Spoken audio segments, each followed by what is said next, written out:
کی محمد سے وفا تو نے تو ہم تیرے ہیں، یہ جہاں چیز ہے کیا لوح و قلم تیرے ہیں۔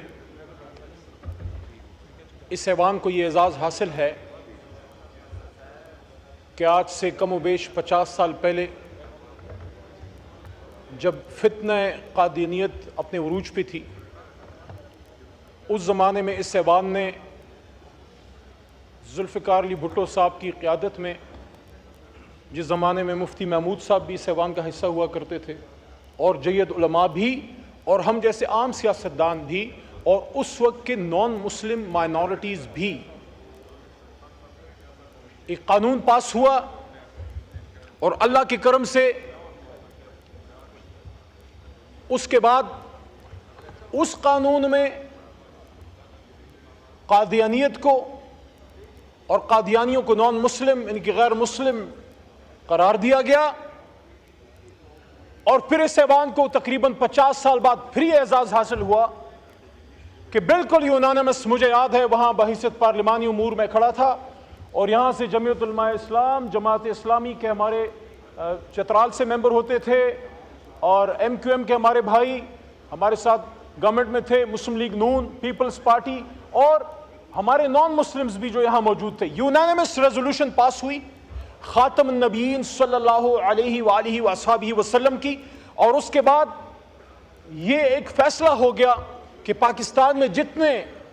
جناب اسپیکر صاحب درسی کتب ہیں یا آفیشل ڈاکیومنٹیشن ہے،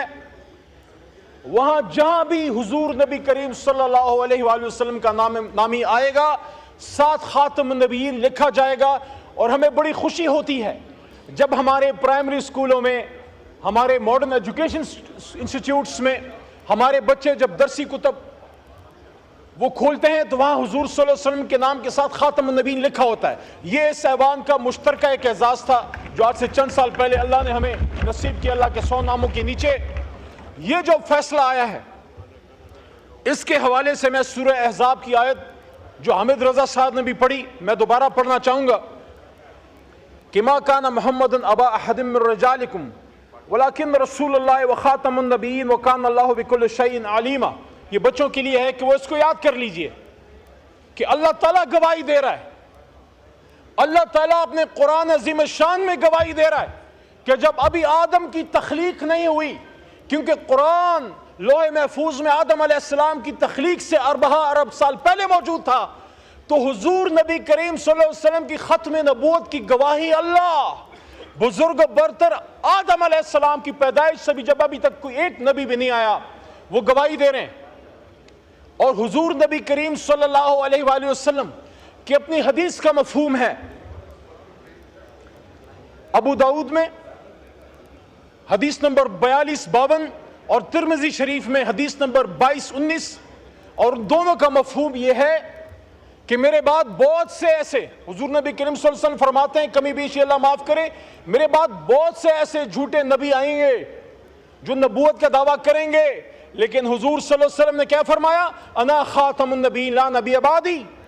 کہ میں آخری نبی ہوں۔ حضور صلی اللہ علیہ وسلم فرماتے ہیں میرے بعد کوئی نبی نہیں آئے گا، تو ثابت ہوا کہ اللہ کہتا ہے کوئی رسول نہیں آئے گا، آپ آخری رسول ہیں، اور اللہ کے حبیب کہتے ہیں میں آخری نبی، تو نبوت کا بھی دروازہ بند، رسالت کا بھی دروازہ بند، اور اس کے اوپر مہر تصدیق ثبت کی 25 کروڑ عوام نے اللہ کے 100 ناموں کے نیچے اس ایوان کے ذریعے۔ آرٹیکل 260 بڑی لمبی تفصیل ہے، ٹائم ضائع ہو جائے گا، اس میں یہ کلیئر ہے کہ جب تک آپ حضور نبی کریم صلی اللہ علیہ وسلم کی خاتم النبیین کی ختم نبوت پہ یقین نہیں رکھتے، آپ مسلمان نہیں ہو سکتے۔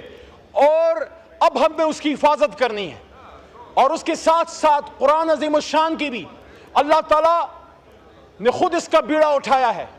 یہ کوئی بھول جائے کہ ہم ختم نبوت یا قرآن کی حفاظت کریں گے، وہ اللہ کرے گا، لیکن ہم نے اپنا کردار ادا کرنا ہے۔ میں سمجھتا ہوں کہ یہ جو فیصلہ سپریم کورٹ کی طرف سے آیا ہے، چھوٹا موٹا وکیل ہوں،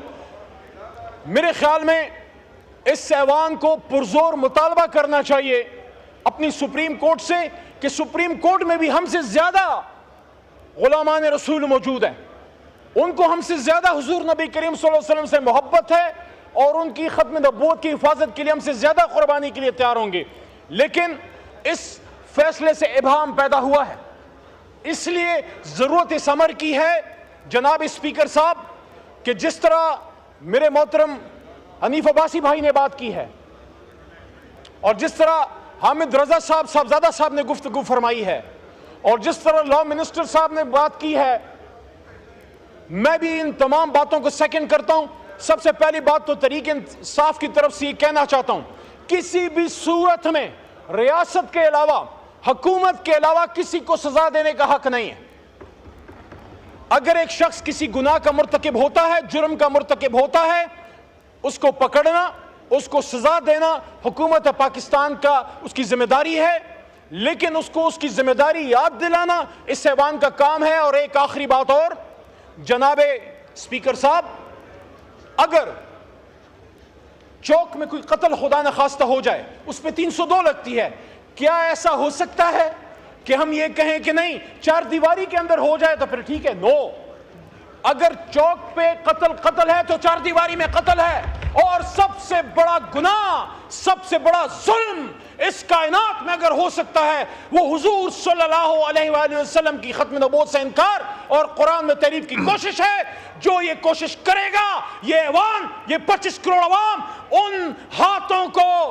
توڑ مروڑ کے پھینک دیں گے. اس سے پہلے کہ عوام نکلے اور وہ خود انصاف کرے. ہم یہ مطالبہ کرتے ہیں پرزور کہ حکومت پاکستان اس میں اپنی ذمہ داری پوری کرے، سپریم کورٹ اس میں اپنی ذمہ داری پوری کرے. ہم ان کے ساتھ کھڑے ہیں،